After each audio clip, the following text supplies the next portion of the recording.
Vous allez voir la tradition, il est comme ça. Qui nous montre qu'est-ce que nous devons faire. Et dans beaucoup aussi, pas beaucoup de faisant. Et à ce moment, nous allons prendre nos Bibles.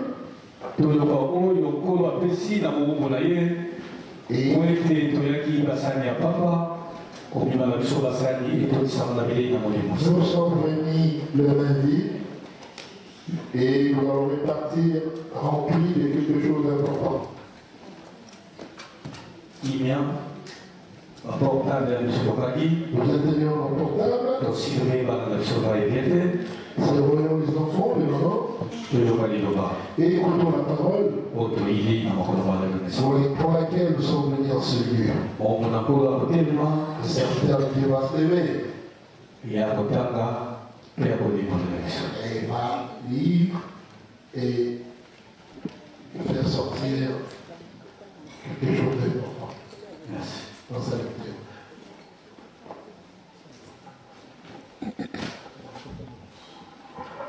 Bienvenue dans le Seigneur, alléluia. Est-ce qu'on est dans la joie ou on est dans la tristesse? Mais je vois comme si on est dans la tristesse. Qu'est-ce qu'on a perdu? De l'argent? Qu'est-ce qu'on a perdu? Des maris? On a perdu quoi? L'épouse? Et on est dans la joie. Amen. Parce que ce qu'on a perdu, on ne pourra plus faire récupérer dans le Seigneur. Amen. Amen. Nous applaudissons très fort pour notre Dieu parce qu'il est venu.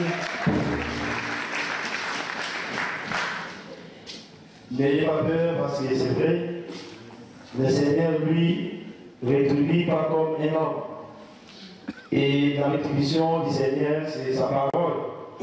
Parce qu'il est dit dans les Écritures saintes, et au commencement c'était la parole et la parole était Dieu.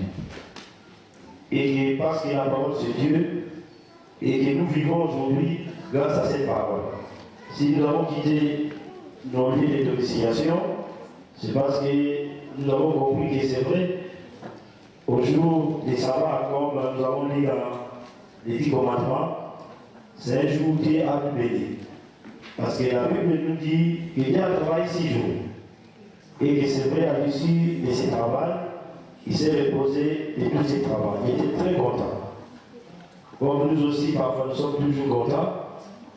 Quand on a un repos dans la semaine, quand on travaille durement, et que les jours de repos arrivent, on est très joyeux de rester à la maison. Amen.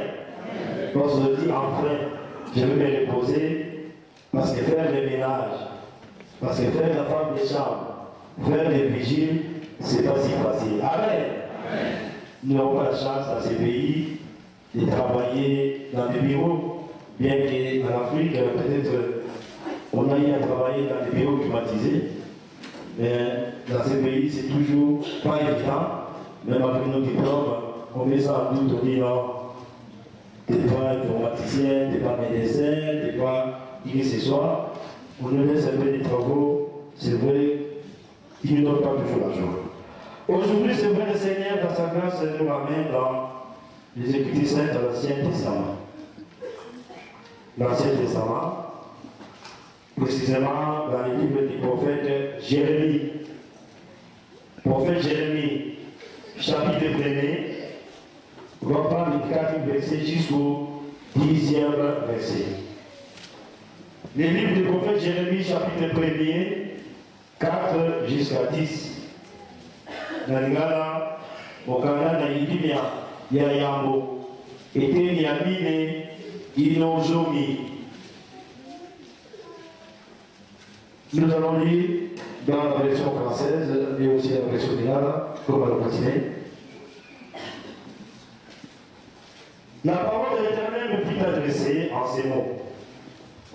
Avant que je puisse former dans les ventres de ta mère, je te connaissais. Et avant que tu fusses sorti de son sein, je t'avais consacré, je t'avais établi prophète des nations. J'ai répondu, ah, Seigneur éternel, voici, je ne sais point parler, car je suis un enfant. Et l'Éternel me dit, ne dis pas, je suis un enfant, car tu iras vers tous ceux auprès de qui je t'enverrai, et tu diras tout ce que je t'ordonnerai. Ne le crains point, car je suis avec toi pour t'élever, dit l'Éternel. Puis l'Éternel étendit sa main et toucha ma bouche. Et l'Éternel me dit, voici, je mets mes paroles dans ta bouche.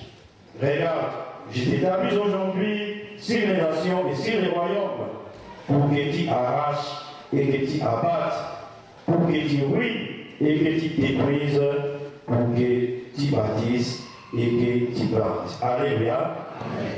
Dans le côté de les amis Boyé, liloba yawe elaki ngai ete naino natongi yo kati na libumu nayebaki yo mpe naino obotamaki te naino obotamaki te nabulisaki yo mpe napesaki yo lokola mosakoli epai na babota nalobaki ete nkolo yawe tala nayebi koloba te nzambe ngai nazali kobele elenge nde yawe alobaki na ngai te loba te ete ngai nazali kobele elenge nzambe okokende epai na bango nyonso ekotinda ngai yo epai na bango okoloba nyonso ekolakisa ngai yo banga bilongi na bango te po ete ngai nazali na yo elongo mpona kobikisa yo yawe alobi bongo yawe asebolaki loboko na ye mpe amamaki monoko na ngai yawe alobaki mpe na ngai ete tala nati maloba na ngai kati na monoko na yo tala lelo oyo nakumisi yo likolo na mabota mpe likolo na makonzi mpo na kobibola mpe kobwaka na se mpo na kobuka mpe kobebisa kotonga mpe kokoma. Alléluia. Nous allons prier le Seigneur. Au nom du Père, du Fils et du Saint-Esprit, Seigneur Dieu puissant, nous te rendons grâce pour cette journée dominicale, parce que c'est une journée de bénédiction. C'est une journée que tu as préparée pour tes saints. Parce que tu nous as donné 6 jours pendant la semaine pour que nous puissions travailler. Mais le 7e, que nous puissions venir écouter ta parole. Voici, ta parole a été lue. Et nous qui sommes devant, de sorte que les pauvres pécheurs, nous ne saurons pas interpréter ces paroles sans ton aide, sans l'assistance du Saint-Esprit. Nous demandons que le Saint-Esprit puisse nous assister, qu'il puisse nous purifier, pour que ce que nous venons d'amener puisse être interprété, non pas en chair, mais en esprit. Et nous demandons un esprit de sérénité, parce que c'est vrai, le diable vient en ce moment pour tourmenter les enfants. Vous voulez leur donner du sommeil, vous voulez leur donner de la distraction, pour qu'ils ne puissent pas écouter ta parole. Mais nous voulons que cette puissance, cette parole, puisse, c'est vrai, tomber sur les bonnes terres, et que ça puisse donner du fruit. C'est vrai, du début jusqu'à la fin, nous voulons être sur ta coupe, sur ta bannière divine, pour que c'est vrai, nous puissions rentrer avec quelque chose de si important que nous n'oublierons jamais. C'est vrai, nous ne pouvons pas prier comme des païens qui multiplient les mêmes paroles. Mais ce que nous avons dit et ce que nous n'avons pas dit, nous savons que tu nous offres toujours parce que tu es Dieu, au nom du Père, du Fils et du Saint-Esprit. Amen. Alléluia. Amen. Est-ce qu'on est dans la joie? Est-ce qu'on est dans la joie, mon papa Junior? Est-ce qu'on a une joie vitamineuse? Alléluia. Si elle est ici, nous applaudissons très fort pour ce Dieu-là.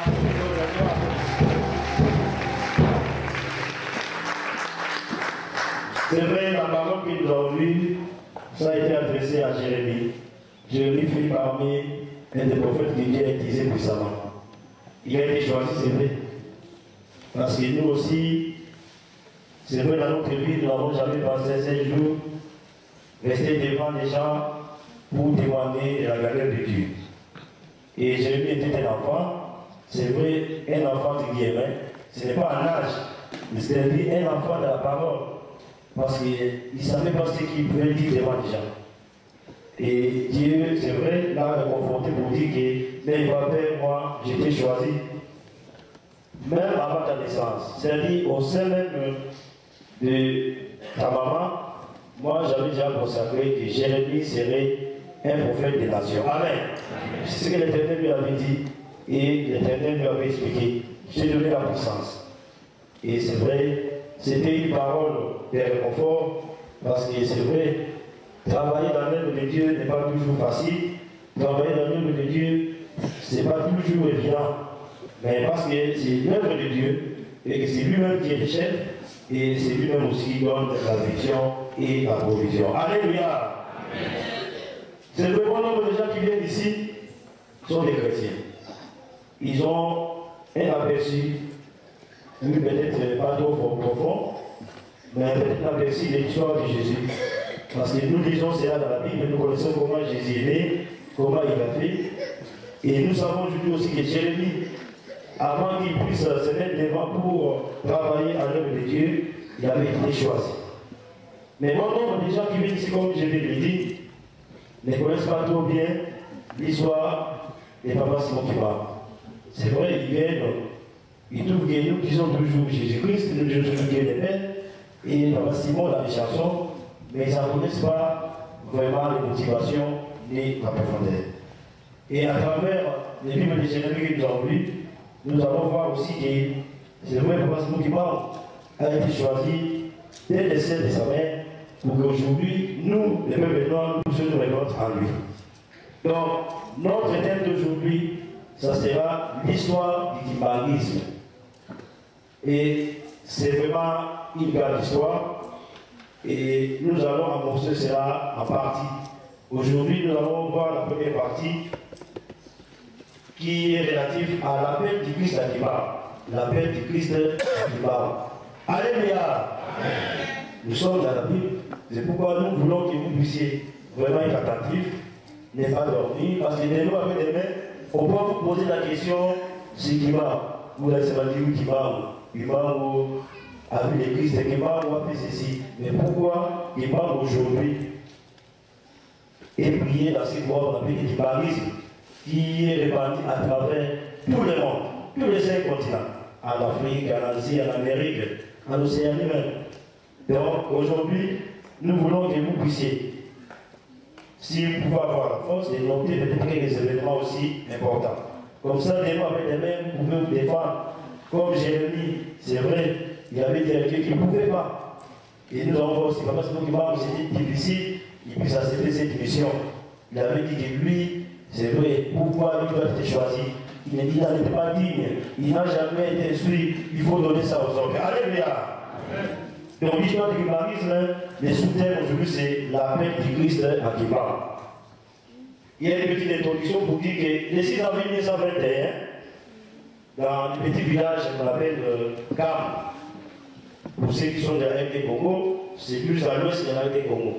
Pour ceux qui sont de d'autres pays, donc c'est de la République démocratique du Congo à l'ouest. Et un chrétien africain, parce que c'est vrai, il est chrétien d'abord. Ce n'est pas pour rien que nous utilisons la Bible, parce que lui-même nous avait recommandé de tout voir dans la Bible, de faire tout ce qui est biblique. Donc il était chrétien. Donc il y a un chrétien africain au nom de Simon qui parle. Il avait déclenché sans le vouloir un mouvement d'éveil spirituel aux implications profondes. Et nous allons comprendre ces implications profondes aujourd'hui.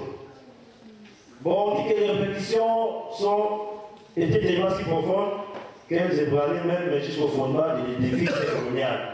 Parce que dans le contexte que nous parlons aujourd'hui, c'était à l'époque coloniale. Papa Kizomaro et à Paris, nous n'étions pas encore indépendants. Du moins la RD Congo ou toute l'Afrique, nous étions sous la colonisation. Amen. Et c'est vrai que l'édifice colonial belge était vraiment effondré. Et alarmé par le pouvoir colonial, et on va s'emparer de Simon Kimbangu, ils vont s'empresser à condamner à mort après un procès, on dit en français, risible. C'est-à-dire un procès expéditif, sans avocat, sans personne, un juge unique, et puis on dit là-bas, on te condamne à mort. Amen. C'était le 3 octobre 1921. Et c'est là, en début du fait, que l'action ou le renouveau spirituel commençait par Simon Kimbangu, c'était déroulé dans le cadre des églises qui étaient officielles.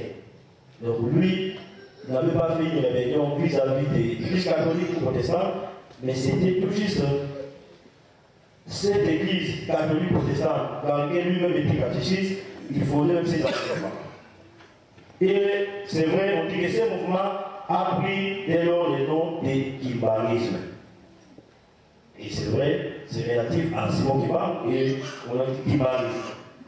Donc il a été persécuté atrocement de 1921 à décembre 1959.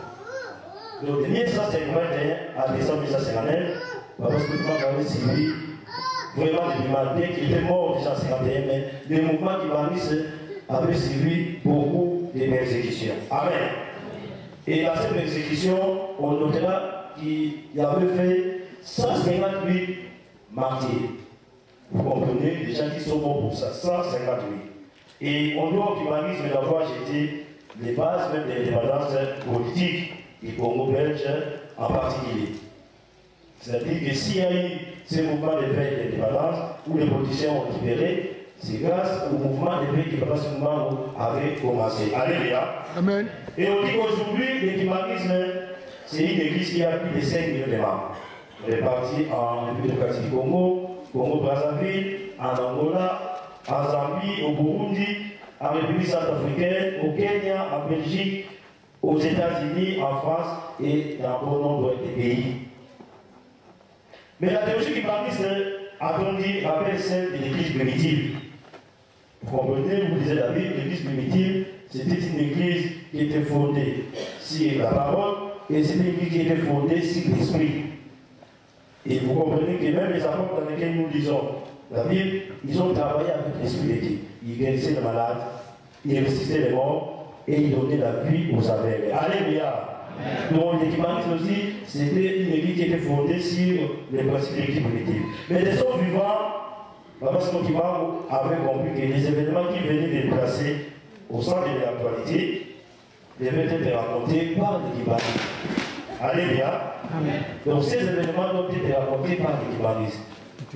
Et ce que nous vous donnons, ce sont des ébauches de documents qui ont été écrits par l'écuménisme et ces documents-là existent et quand vous allez à la centre de l'opération de l'écuménisme, vous allez trouver tout ce que nous venons de dire, tout ce que nous allons nous apprendre aujourd'hui.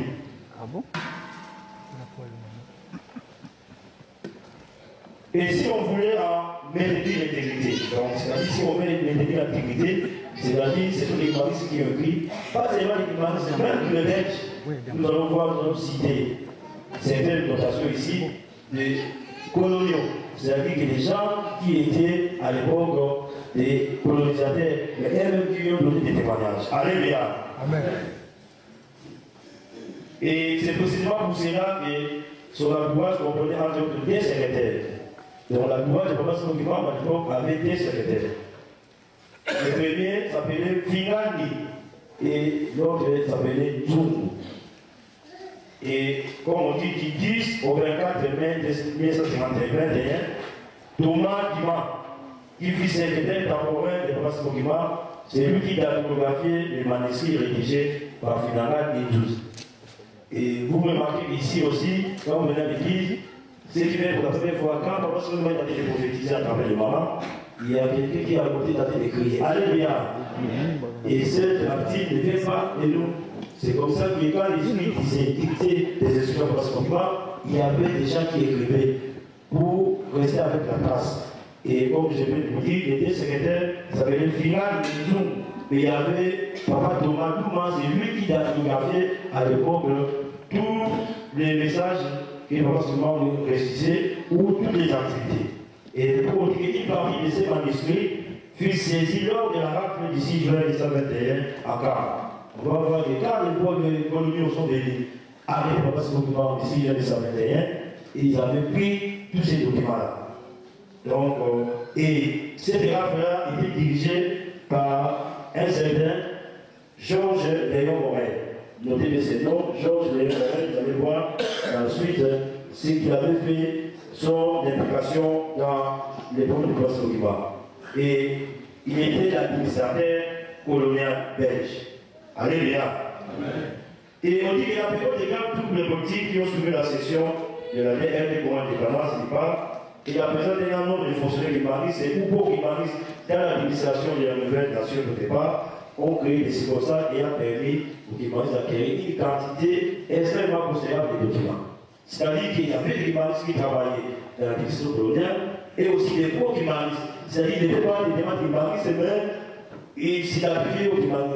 C'est ces gens qui ont permis que nous puissions aujourd'hui récupérer tous ces documents et avoir toute cette information que nous sommes en train de vous relater aujourd'hui. Et on dit que le fait que la plupart de ces documents soient des originaux dont il n'existe pas les copies ajoute à l'importance. Donc c'est des documents originaux que ces gens ont eu de l'utilisation qu'on n'a pas les copies. Ce qui prouve l'importance de ce qui a été écrit. Et sans contexte, le kimanisme de même, au XXe siècle, est de fait marquant du christianisme en Afrique centrale.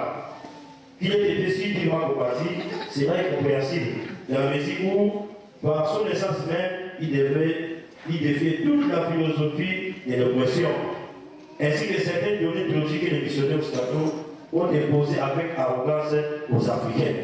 Donc, les Occidentaux nous ont imposé avec arrogance les religions.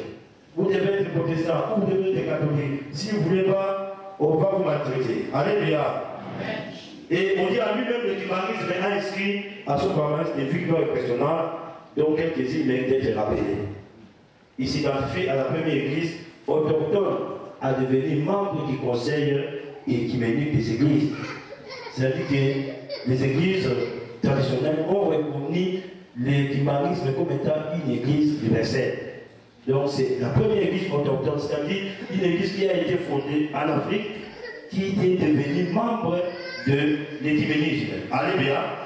Bien qu'aujourd'hui, c'est vrai, on a enlevé l'écuménisme dans l'écuménie, peut-être ça sera une autre paire de manches qu'on racontera après, mais c'était la première église fondée par les autochtones, c'est-à-dire une église qui est née en Afrique, qui deviendra membre du conseil écuménique. Alléluia. Mais bien qu'elle est née en Afrique et créée par les Africains, elle n'est pas exclusive aux Noirs. Bien au contraire. Donc, l'écuménisme ou l'église écuménique, ce n'est pas seulement une église des Noirs. Quand vous allez aux États-Unis, comme j'ai dit, vous allez voir les Blancs qui sont en train de prier au nom du prince Okibara. Et ils disent même à Kikongo, mon kumboissé et moi d'appeler là. Au nom du Père et du Fils, ce sont des Blancs qui prient comme ça. Amen. Donc, c'était fondé en Afrique, mais ce n'est pas une église réservée exclusivement aux Noirs, tout comme le catholicisme et le protestantisme est venu des Blancs, mais ce n'est pas seulement une église qui était pour les Blancs. Alléluia. Donc voilà, et on dit, c'est vrai, que ça n'a pas été seulement une église pour les Noirs, mais sa vocation universaliste et sa spiritualité, dit de l'église primitive, sont des atouts majeurs en faveur de son ouverture dans le monde. C'est-à-dire qu'une église spirituelle, et comme nous venons de dire, dit d'une église primitive, quand les apôtres se réunissaient, ils priaient à l'esprit en vérité, c'est ce qui a fait que ça puisse faire des ouvertures dans le monde d'aujourd'hui. L'autre victoire est qu'elle est financièrement indépendante.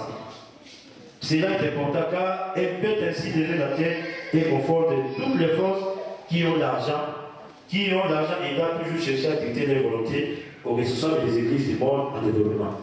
Donc l'église kimaniste n'avait pas à recourir au fonds des étrangers, c'était une église indépendante financièrement et c'est ce qui a fait qu'ils puissent relever la tête. Parce que les églises catholiques, les églises protestantes, tous ces missionnaires-là dépendaient de la métropole. Ils recevaient de l'argent qui venait de leur pays pour qu'ils puissent faire leur mission. Et aujourd'hui aussi, beaucoup d'églises qui sont en Afrique, ce sont des églises qui dépendent des Occidentaux. Et les ressources de ces églises ne peuvent rien dire parce qu'ils obtiennent des financements de la part de leur maître. Mais on verra ici que l'église qui parle, c'est une église totalement indépendante financièrement. Alléluia. Amen. Et on dit que grâce à cette indépendance financière, il est ainsi parvenu à édifier en 5 ans. Grâce à cette indépendance financière, c'est-à-dire que comme nous le faisons à chaque fois, des membres qui viennent de finance, et l'église a réussi à édifier en 5 ans. De 1976 à 1981, les plus grands temples du continent africain. Les temples de Kamba, en République du Congo, avec l'impressionnante capacité de 37 000 places. Donc le temple de Kamba a une capacité de 37 000 places assises. Et quand on ajoute des gens qui peuvent se mettre debout, on peut arriver aux alentours de 50 000. Mais 37 000 places assises qu'on a conçues. Et on dit que l'équivalent se caractérise entre autres par les profonds sens de solidarité qui lie ses membres et qui a fait dire à Peter Sénaté que les Kimbaris, quelles que soient les nations auxquelles ils appartiennent, constituent cette famille. Les gens qui ont eu la grâce d'arriver à Kamba, ils voient qu'ils se retirent là-bas. Il y a des gens qui viennent d'Angola, surtout dans les grands événements, qui viennent du Congo-Brazza, qui viennent de Burundi, de Madagascar, et on se considère comme une seule famille. Il y a des gens qui amènent des vivres, et vous allez rester à Kamba pendant les festivités, même pendant 3 ou 4 jours, vous n'avez pas beaucoup de faim, parce qu'il y a toujours à manger. Alléluia. Et d'ici d'avril 1921 au 6 avril 1981, le nombre de Kimbaris est passé d'une poignée à 5 millions de membres. Et le Kimbarisme qui est né dans un petit village de l'ouest de RD Congo. Nous avons cité Kamba, où on dit c'est la mère Kimbaris, couvre depuis un champ d'action qui inclut pratiquement toute l'Afrique centrale et plusieurs pays européens.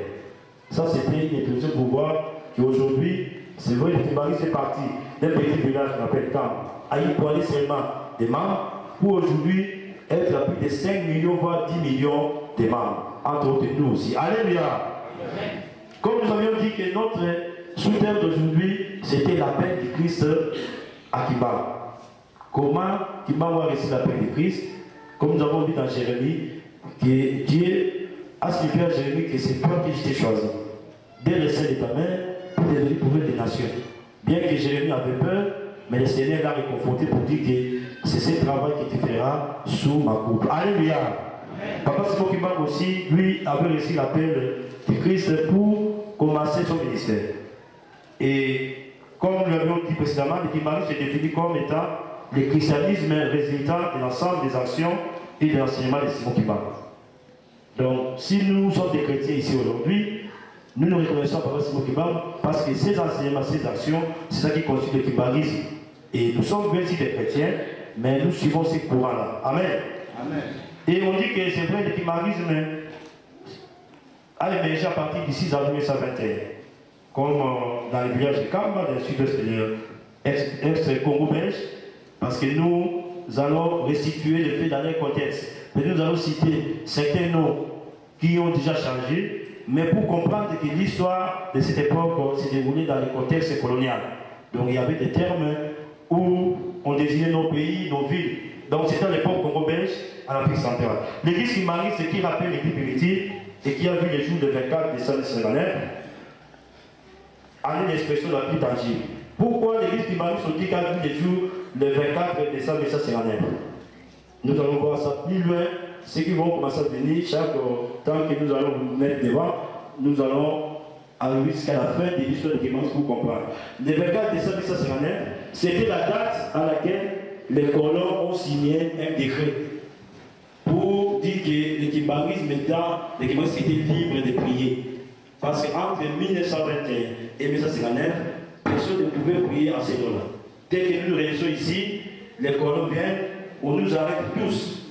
Et on interdisait aux gens de se réunir au nom de Simon Kimba. Mais le 24 décembre 1959, c'est le jour où le décret officiel a été signé pour dire que maintenant, les Africains, notamment les Congolais belges à l'époque, sont libres de prier au nom de Simon Kimba. Alléluia! Celui qui dort, il faut lui dire que si tu dors, tu ne vas jamais comprendre ta religion et tu ne sauras jamais dépendre demain quand on te posera la question pourquoi tu es Kimbarisé. Amen. C'est vrai, à l'époque où on est Kimbaris, les juges du district du Bas-Congo s'appelaient M. Denis. Donc c'était lui qui était le juge du district du Bas-Congo. Et bon, Kamba, c'est vrai, c'est le version Kimbaris. On peut dire que c'est le village natal de Papa Simon Kimba. C'est un petit village basé sur les collines. Il met le nom, le nom de Kamba. Et c'est dans ce petit village que vivait un certain M. Gouyela, père de Papa Simon Kimba. Gouyela a été fiancé à Maman Louise. Donc, le nom du père de Papa Simon Kimba, c'est Gouyela. Papa Gouyela, la mère de Papa Simon Kimba, c'est Maman Louise. Amen. Donc, c'est les deux là qui étaient dans ce village-là. Donc, le meilleur mariage là qui Papa Simon Kimba, qui quelques mois plus tard, après sa naissance, les pères ont fait les mères. Donc, sa maman est morte quelques mois après la naissance de Papa Simon Kimba. Et à la mort de sa maman, c'est maman Kinzengo, qui était sa tante maternelle, c'est elle qui l'a élevée.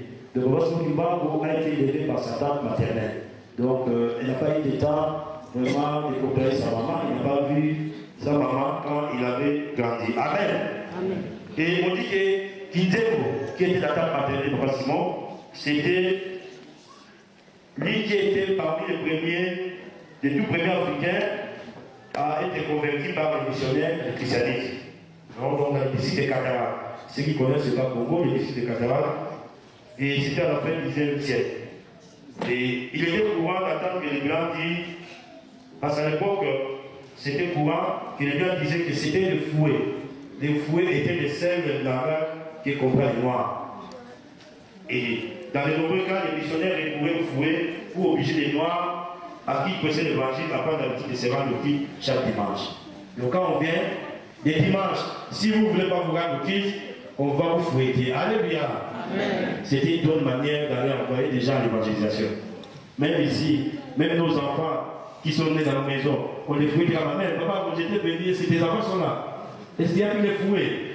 Donc les Blancs, on disait qu'à cette époque, les Noirs, lui, n'écoute que par les fouets. Et les dimanches, quand on ne voit pas à l'église, on va vous chicoter jusqu'à ce que vous puissiez aller à l'église. Alléluia. Donc c'était vraiment terrible. Et d'une manière générale, les Blancs étaient vraiment si brutaux qu'à la seule annonce de l'arrivée des Lendés dans un village, tous les Congolais s'enfuyaient en brousse. Dès qu'on a vent qu'il y a un Blanc qui arrive, et tous les Congolais fouillaient dans la brousse. Parce qu'ils savent que l'arrivée des Blancs signifie les fouets. Amen. Alors que les Congolais vivaient leur religion. Donc nous les Congolais, nous vivons notre religion. Les missionnaires ne voyaient en nous que des peuples primitifs et animistes. C'est-à-dire des peuples qui ne connaissent pas Dieu. Des peuples qui ne recourent qu'aux fétiches. Mais en réalité, nous avons notre religion. Or, on dit que les populations partout du Congo, régies par un code moral les plus strict, étaient foncièrement religieux. Exemple, qu'est-ce qu'on faisait? Avant la colonisation, on enterrait vivant tous ceux qui commettaient des délits de vol, de viol, d'adultère ou de meurtre. C'est-à-dire que quand on vous arrête en train de voler, quand on vous attrape en flagrant délit d'adultère, on va vous enterrer vivant. C'était le strict code moral que nous avions avant que les Blancs arrivent. Donc, nous avions notre façon aussi de punir ceux qui faisaient les mal. Donc, nous n'étions pas si, comme on dit, si païens que ça. Amen. Donc, les populations étaient monothéistes et croyaient au Dieu Tout-Puissant. C'est-à-dire que, contrairement à ce que peut-être les colonisateurs nous ont fait savoir, que nous croyons en plusieurs dieux. Non, nos populations, nos ancêtres étaient monothéistes. C'est-à-dire qu'ils se reconnaissaient avec ces dieux. Et ces dieux étaient connus sous des noms différents d'après les groupes ethniques. C'est-à-dire quand on prend les groupes ethniques de la République démocratique du Congo, les Bakongo, ils s'appelaient Nzambe Mbumutule. Quand vous allez chez les Baswahili, on disait Mungu Baba. Quand vous descendez chez les Kassaïens, là-bas, les Baluba, on disait Maweja. Amen. Donc, tous ces peuples-là étaient monothéistes, ils connaissaient Dieu sous d'autres appellations. Et comme il est bien de signaler, Kimbangu, ou Babasimo Kimbangu, vit le jour, un certain mercredi, 12 septembre 1887. Donc Babasimo Kimbangu est né le mercredi 12 septembre 1887 en Kamba. Et son nom signifie « celui qui révèle l'essence des choses cachées ». En Kikongo, donc dans la langue vernaculaire de Congo, on dit ceci « Mango Yafika, Yashueka Mani Yatongo ». C'est ce que je viens de vous expliquer en français. C'est lui qui révèle l'essence des choses cachées. Alléluia. Et on dit que lorsqu'une fille en âge de se déplacer seule, Satan quittait vous. Souvenez-vous, je viens de dire que quelques temps après sa naissance, sa maman était décédée. C'est sa tante maternelle, maman Kizembo, qui l'éleva. Donc, sa tante Kizembo l'envoya à l'école de la mission baptiste de Ngombe Mataz. Il y a un petit village, tout près de camp qu'on appelait Ngombe Mataz. Là, Papa Soniman a appris à écrire sa langue maternelle et il récite une solide éducation chrétienne de la tradition baptiste la plus suite. Donc, Papa Soniman était baptiste. Les baptistes, ce sont des protestants. Parce qu'à l'époque, souvenez-vous qu'il y avait des catholiques, il y avait aussi des protestants. et des protestants, il y avait des baptistes, il y avait d'autres courants. Mais lui, principalement, a laissé l'instruction chez les baptistes. Amen. Sa vie morale était très réglée et elle avait valeur d'exemple pour les autres. C'est-à-dire qu'il était exemplaire. Il grandissait vraiment l'exemple. Et la preuve que les révérends Jennings, un révérend Jennings qui fut baptiste aussi, fit témoignage en 1921. Et ce révérend écrit ceci. En jugé par ce qui était consigné, on pouvait dire de lui, donc de Papa Kimaro, qu'il était un bon chrétien. Il n'avait aucune indication qu'il avait été discipliné pour conduite indigne. Donc, il grandissait dans l'obéissance. Amen. Il grandissait vraiment comme un chrétien exemplaire. Et le témoignage du révérend Jennings a été vraiment très clair pour dire que vraiment, il était un bon chrétien, il avait un bon témoignage. Alléluia.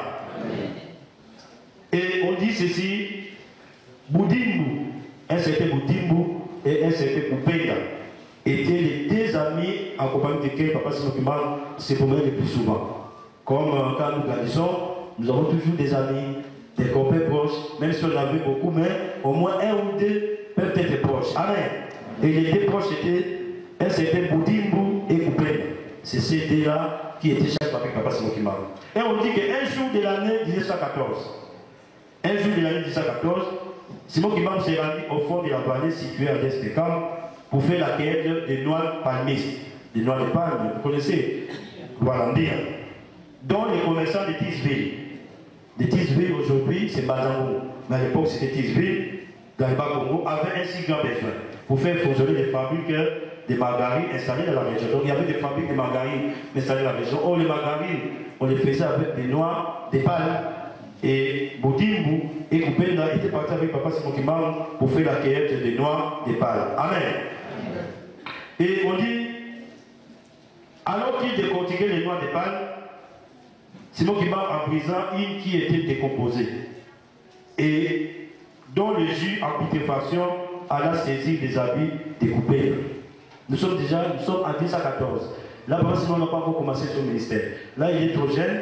Il était avec Koupenda, il a pris les noix de palme, il a voulu décortiquer, c'était une noix de palme pourrie. Et vous savez, une noix de palme pourrie, ça fait sortir un jus en putréfaction. Et les habits de Koupenda étaient salés. Alléluia. Et celui-ci s'appelait amèrement, il discuta donc. Succès, Papa Simon Kimam enleva la salissure qui s'était posée sur les vêtements de son ami, tout en la roulant entre ses deux mains. Et à la grande surprise de Koupenda, il a sorti une noix douce et fraîche. Alléluia. Vous comprenez? Il y avait une noix pourrie qui a sali des habits de Koupenda. Papa Simon a pris, il a essayé d'enlever et puis il a enroulé entre ses deux mains et aussitôt la noix de palme est devenue une noix de palme fraîche. Alléluia. Ça c'est déjà le premier miracle de son enfance.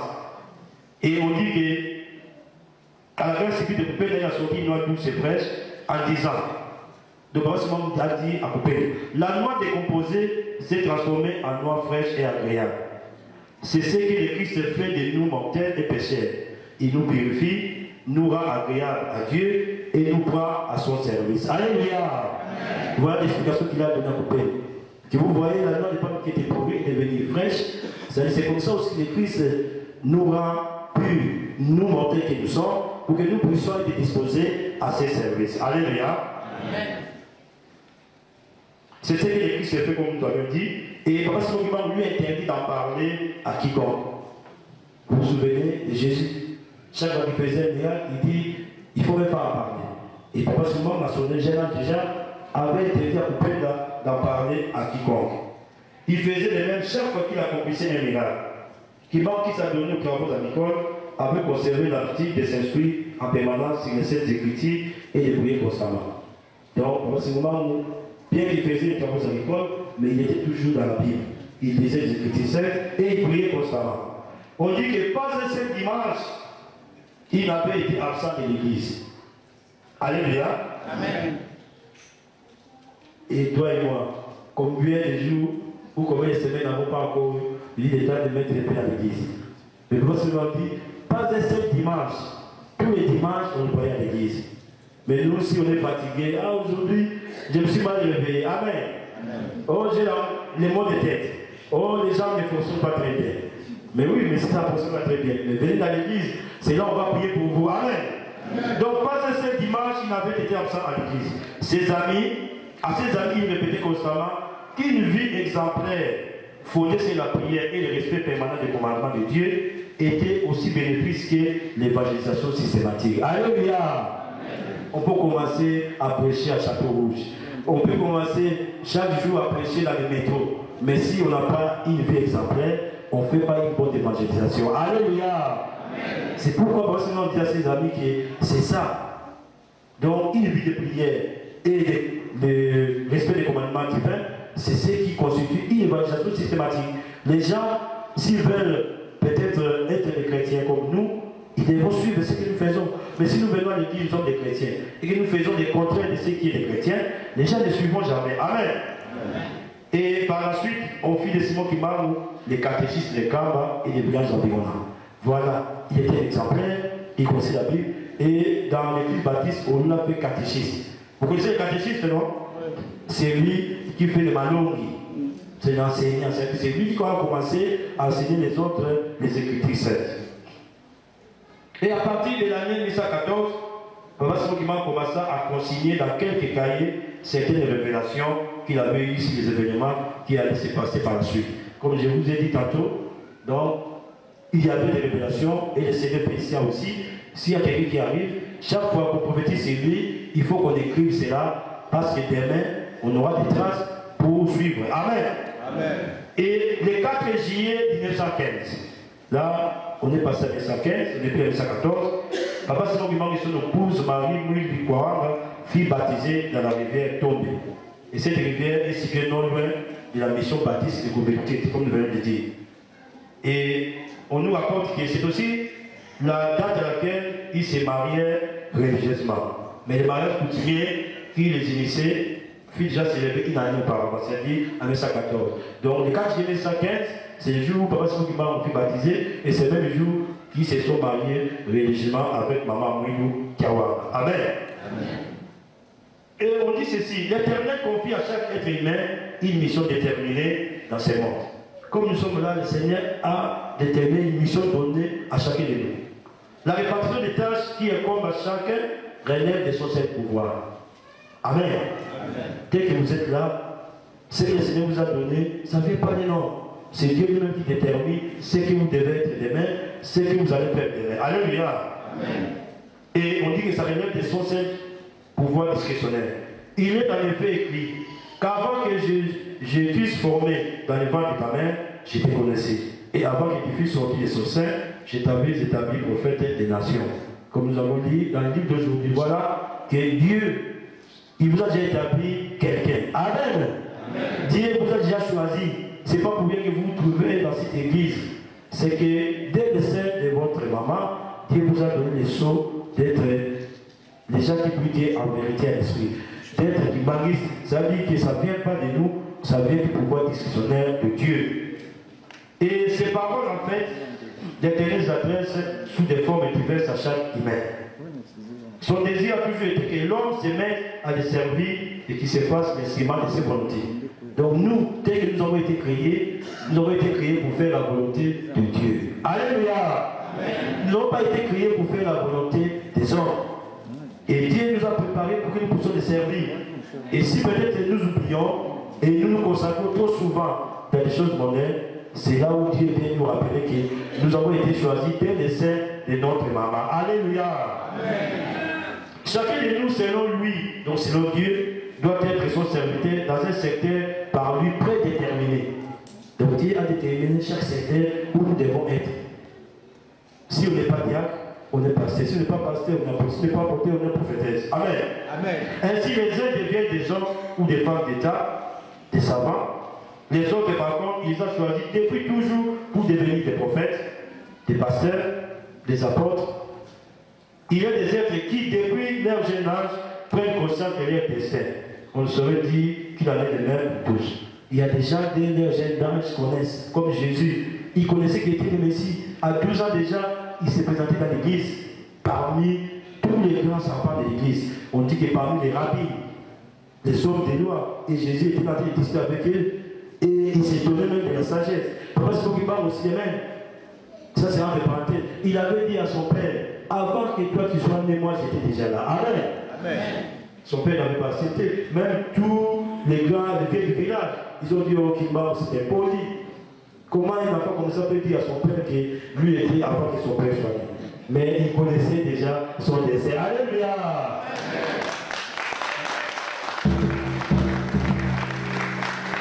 Et on dit que Jésus-Christ est à ses gars un exemple typique. C'est ce que je vais nous dire. Quand Marie l'informa que le vin était venu à manquer, il lui répondit que son aide n'était pas encore venu. Et vous vous souvenez, Marie, avant de venir Jésus, elle a dit, le vin n'est plus là. Jésus dit, non, cette monnaie n'est pas encore venue. Que veut-il faire? Il a payé avec sa maman femme. Amen. Amen. Et on dit que Marie était alors la seule personne à avoir réalisé sitôt que Jésus était à même d'opérer des miracles. Parce qu'il est allé demander à Jésus que le vin venait à manquer. Mais qu'est-ce que ça a à voir avec Jésus? Le vin, on n'a qu'à acheter. Amen. On n'a qu'à aller sortir, envoyer comme on fait dans une fête, où les boissons des opulats allaient demander à quelqu'un d'acheter la mêlée. Mais il est allé chez Jésus. On dit que Marie était déjà en train de comprendre que Jésus, tel qu'il est là, il est capable de faire des miracles. Alléluia. Amen. Elle avait gardé gentiment dans son esprit des révélations faites auparavant sur lui. De même que les paroles de Siméon et de la prophétesse Anne lorsqu'il les présenta au temple à Jérusalem. Quand vous lisez le livre de Luc 22, plutôt, vous allez voir, à partir du 25e jusqu'au 30e verset, que Jésus, quand il était enfant, on est venu amener Jésus au temple. Et pendant qu'on présentait Jésus au temple, il y avait une prophétesse, comme on fait souvent ici, quand on reçoit un petit enfant, l'esprit descend. On avait prophétisé sur Jésus, il était encore bébé. Et Marie était là en train d'écouter. Comme nos mamans qui viennent, nos papas qui viennent présenter l'enfant, on dit des choses sur cet enfant-là. Et on garde ça dans le cœur. Amen. Donc Jésus avait gardé que Siméon avait dit que cet enfant est né pour faire des miracles dans ce monde. Donc il est grand. Et Marie connaissait déjà cela dès les bas âges de Jésus. Simon Kimbarou était un autre exemple. Comme je vous ai dit, l'exemple qu'il y a certains, dès leur jeune âge, ils comprennent déjà ce qu'ils sont. Simon Kimbarou était un autre exemple. Pendant son enfance, il accomplit bien des miracles dont il recommandait sévèrement que nul n'en parla aux autres à cette époque. Là, il n'avait pas commencé son ministère. Il était enfant. Comme je le dis, il a pris la noix des pâtes qui étaient pourries pour devenir une noix de pâte fraîche. C'est un miracle. Et vous comprenez que, comme nous, quand on était jeunes, il y avait des vieux de quartier qui nous faisaient un peu de scènes de magie. Moi, je me souviens, il y a un grand-père du quartier, il prenait un papier du quartier comme ça, et puis il vous dit de brûler notre papier, et vous prenez la poudre de là-bas, vous mettez sur le papier, et vos noms sont écrits. Amen. On n'a pas compris. Mais vous savez quoi? C'est-à-dire que vous prenez un papier épigateur, vous écrivez les noms avec la bougie, ça ne va pas se voir. Mais quand vous mettez du papier brûlé dessus, cette poudre-là, vous allez voir votre nom s'écrire. Et si vous savez que vous allez dire que c'est de la magie, alléluia! Oh, c'est un petit jet. Les filles, on a compris, nous tous on commence à faire ça. Mais dans un premier temps, on dit oui, c'est le même grand magicien. Donc voilà, après de certaines histoires. Donc papa Simon Kimbarou, lui, dès son jeune âge, il a commencé déjà à faire des miracles. Mais il a dit, il ne faut pas en parler, parce que le moment n'est pas encore venu. Alléluia! À l'heure où naquit le Christ, un événement cosmique serait de se produire. Une étoile luminosité sans pareil, celle-là qui guida les mages jusqu'à Bethléem, apparaît dans le ciel. La Bible nous dit que quand Jésus était né, il y avait une étoile qui brillait. C'est cette étoile qui a fait que les mages qui cherchaient la loi exacte où Jésus était né furent guidés. Amen. Donc ceci soulignait la portée de la naissance tant attendue du Messie. Donc cette étoile, les mages l'ont vu de très loin, ils étaient à l'Orient. Ils devaient traverser de l'Orient jusqu'au Occident pour voir que non, cette étoile-là, c'est une étoile qui brille différemment. Ça veut dire une étoile qui a une autre signification. Donc c'était la naissance du Messie. Et on dit qu'en République démocratique du Congo, à l'époque Congo-Belge, à partir du 3 septembre 1910, une constellation telle que nos ancêtres n'en avaient jamais vue jusque-là fut observée pendant plusieurs jours. Une constellation, c'est quoi? C'est un ensemble d'étoiles. Parfois, quand vous voyez dans les cieux, vous allez voir 3 ou 4 étoiles s'alignaient. On appelle ça constellation en français. Et on dit que le 3 septembre 1910, il y avait une constellation donc, qui était dans les cieux. Et cette constellation n'avait jamais vu nos ancêtres. Et c'était une constellation qui était observée pendant plusieurs jours. On dit qu'elle intrigua, c'est-à-dire qu'elle a étonné aussi bien les Congolais que les Européens. De nuit, elle éclairait une luminosité qui approchait beaucoup celle de la ligne. Et c'est-à-dire que ces constellations, la nuit, c'était comme la ligne qui éclairait. Et l'Esprit de Dieu avait révélé à certains de nos pères dans la région de Kama que cette constellation était le signe qui attestait que l'Éternel avait tourné sa face vers l'Afrique. Alléluia. Voilà l'explication de cette constellation qui a été vue le 3 septembre 1910. C'est-à-dire que l'Éternel avait tourné sa face vers l'Afrique. Il leur fut révélé aussi que le monde était sur le point de faire l'expérience des tribulations qu'il appelait sans précédent dans l'histoire. C'est-à-dire que cette constellation aussi de montrer qu'il y aura des événements terribles qui vont se produire. Et en 1914, le monde fut secoué par l'éclatement de la Première Guerre mondiale. Amen. Amen. Certains établissent immédiatement un lien entre l'apparition de l'étoile en 1910 et les événements de 1914. Il ne subsistait pas de doute, les processus de grande tribulation étaient bel et bien entamés. Il convient de signaler que c'est au cours de la même année que le fils aîné de Papa Simokima, Papa Charles Kisoke Daniel, vu les jours, le 2 février 1914 en Kama. Alléluia. Et au Congo central occidental, notamment, la grippe opéra de véritables hécatombes. Il y avait une grippe qui décimait les gens, souvent par village entier. C'était l'époque aussi de la naissance du deuxième fils de Papa Sinokiba, Papa Salomon Pierre-Louis à Kiangali, le 25 mai 1916 à Kamba également. Donc nous avons vu que la 1910, il y a eu cette constellation. On a dit que c'est un signe qu'il y aura des bouleversements dans le monde. Et on a compris qu'en 1914, il y a eu la Première Guerre mondiale. Et chez nous, dans les villages entiers, il y a eu l'apparition de ces grippes-là qui décimaient les gens. Et pendant ce temps-là, il y a eu aussi la naissance du fils de Papa Simokima. Et le 11 novembre 1918, fut signé l'armistice. C'est-à-dire que la guerre mondiale, la première, a commencé en 1914 pour finir en 1918. Et en 1918, on a signé l'armistice qui mit officiellement fin à la guerre. Et on dit au cours de cette année-là, où la paix fut instaurée, naquit le troisième fils de Papa Simokiba, en personne de Papa Tiangenda, Koutima Joseph. Précisément le 22 mars, en Kama. Et on dit aussi que 1918 est aussi l'année au cours de laquelle Jésus-Christ prévient Papa Simokiba qu'il lui fallait bientôt débuter la mission qui avait été dessinée et qui consistait à répandre la bonne nouvelle du salut. Alléluia.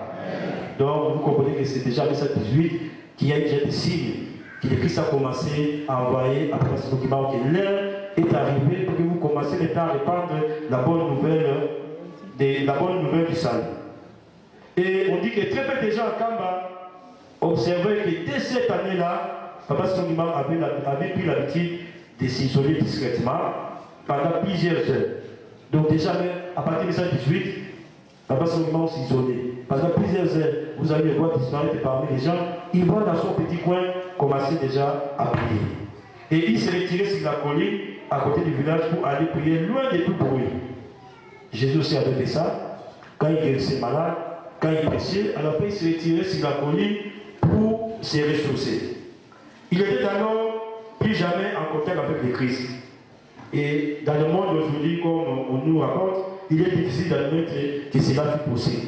C'est vrai, beaucoup de gens ne peuvent jamais croire que lui, parce que s'isoler et se rencontrer avec le Christ.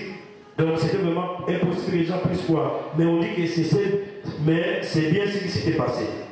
Dieu avait donné à Simokiba non seulement des pouvoirs de voir le Christ, mais surtout des pouvoirs converser avec lui à l'esprit et recevoir de lui des instructions. Il partageait son temps entre les heures de prière, les travaux à l'école et ses obligations de catéchisme. Donc, parce qu'on en 1918, Dieu lui a donné le pouvoir de converser avec le Christ. Il avait tout le temps avec le Christ et il recevait des instructions. C'est tout à fait évident parce que si déjà, à son jeune âge, il a déjà fait des miracles. Et si déjà jeune qu'il était, il disait déjà à son père que moi j'étais avant que tu sois né. Donc c'est tout à fait normal que quand il commence déjà à grandir, qu'il puisse être en contact avec celui à qui il va recevoir sa mission. Alléluia. L'apôtre Paul a écrit que dans les cieux, les êtres qui vivent ne possèdent point de corps matériels et mortels. Nous pouvons voir ça dans 1 Corinthiens. Qu'est-ce qu'il y a des gens, des êtres qui n'ont pas de corps matériels, mais bien plus un corps transformé, immatériel, spirituel. C'est l'une des raisons qui explique que Satan ne peut pas avoir aucun pouvoir sur eux. Satan ne peut pas avoir de pouvoir sur ces êtres célestes. Jésus, fils de Dieu, n'avait rien redouté tout le temps qu'il demeurait dans les royaumes célestes. Donc quand Jésus était dans les royaumes célestes, il ne redoutait pas Satan. Parce qu'il ne pouvait rien craindre de lui. Mais lorsqu'il vint ici-bas et qu'il lui a fallu prendre un corps mortel, il ne peut pas rester sans appréhension. N'avait-il pas dit aux apôtres, peu avant son arrestation, que l'esprit était disposé, mais que le corps était faible? Quand on a voulu arrêter Jésus, il a dit aux apôtres que mon œil est venu, je suis dans la tristesse. L'esprit est très fort, mais le corps est disposé. Parce que comme vous voulez le voir, quand il était un être céleste, il n'avait rien à craindre. Mais quand il a maintenant mis le corps mortel, et c'est là les appréhensions ont commencé. C'est-à-dire que comme tout être humain, nous avons des sentiments de tristesse, nous avons des sentiments de peur. Amen. Amen. Voilà pourquoi ceux que Dieu investit souverainement des pouvoirs spirituels redoutent, malgré tout, aussi longtemps qu'ils sont charnels, à la fois leur mission et certaines épreuves. Et nous allons voir la suite, ce n'est pas pour rien que Papa Soukimam refusait à chaque fois de commencer son ministère. Il était dans le lieu très haut, être céleste, il n'avait rien à craindre, mais mortel qui était devenu, ou une partie mortelle, et il commençait à repousser cela. Et on dit, dès le moment où ces êtres prennent le corps, ils se considèrent indignes d'être le bon serviteur de Dieu. C'est pourquoi Jésus devait déclarer qu'il n'y avait de bon que Dieu le Père. Amen. Parce qu'on a demandé à Dieu, à Jésus qui était bon, il dit, il n'y a que Dieu qui est bon. Parce que là, il était déjà dans son corps mortel. Et on dit qu'en outre, le plan divin pour les saluts n'exécute pas le plus souvent de manière spectaculaire. Le plan de Dieu pour les saluts ne fait pas de manière spectaculaire. C'est pourquoi les pharisiens ont eu du mal à reconnaître en Jésus-Christ le Messie. Parce que pour eux, le Messie, ça doit être grand. Dieu, c'est lui qui va sauver le monde. Comment peut naître une femme? Alléluia.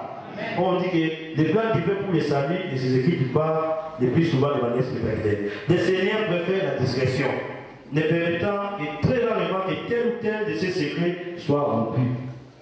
Ils procèdent ainsi compte tenu de la difficulté et nous, mortels, nous pouvons appréhender les réalités du monde spirituel.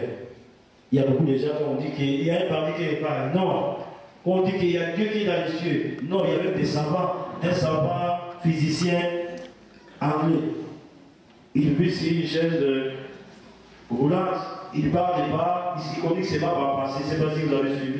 Lui, quand il dit, il parle de pas. Mais on a fait un ordinateur des autres. Et quand il dit ses pensées, les choses sont en train d'être écrites. Ces physiciens, il a dit que le monde n'avait pas besoin de la main de Dieu pour être créé. Vous vous rendez compte? Alléluia. Donc pour lui, il a fait des recherches dans le laboratoire. Et non, le monde que nous vivons n'a pas été créé par Dieu. Il n'avait pas besoin d'une main de Dieu pour créer le monde. Allez-y comprendre quelque chose. Alléluia. Amen. Donc voilà comment nous sommes, parce que c'est vraiment terrible que nous puissions comprendre cela. Et on dit que si le Christ avait osé affirmer qu'avant la naissance d'Abraham était, c'est parce qu'il appartenait à la Sainte Trinité. C'est aussi parce que lui et Abraham se connaissaient depuis le monde spirituel. Alléluia. C'est-à-dire bien avant leur naissance ici-bas, lorsqu'ils arrivaient, chacun garde son rang dans la hiérarchie. C'est ainsi qu'Abraham ne pouvait être Abraham, aussi bien dans les cieux très haut que sur terre. Et Christ ne pouvait être Christ, le Messie de la terre, la voix du salut. Donc Abraham et Christ étaient dans les lieux célestes. Mais quand ils sont descendus sur terre, c'est pourquoi Jésus avait dit qu'avant qu'Abraham fût, moi j'étais. Parce qu'ils se connaissaient déjà dans le monde céleste. Mais quand ils sont descendus sur terre, Abraham a gardé son rang, Jésus-Christ aussi a gardé son rang. Alléluia. Et des vers si Papa Simon qui parle, ne pouvait dire que ce qui avait toujours été, c'est peut-être le nom de Christ. Voilà pour ce qui est préalable. C'est pourquoi parce que là, on a déclaré à ces parents avant que vous puissiez être là-bas, j'étais déjà là-bas, ils se connaissaient déjà dans le monde céleste. Et nous disons donc que les contacts entre les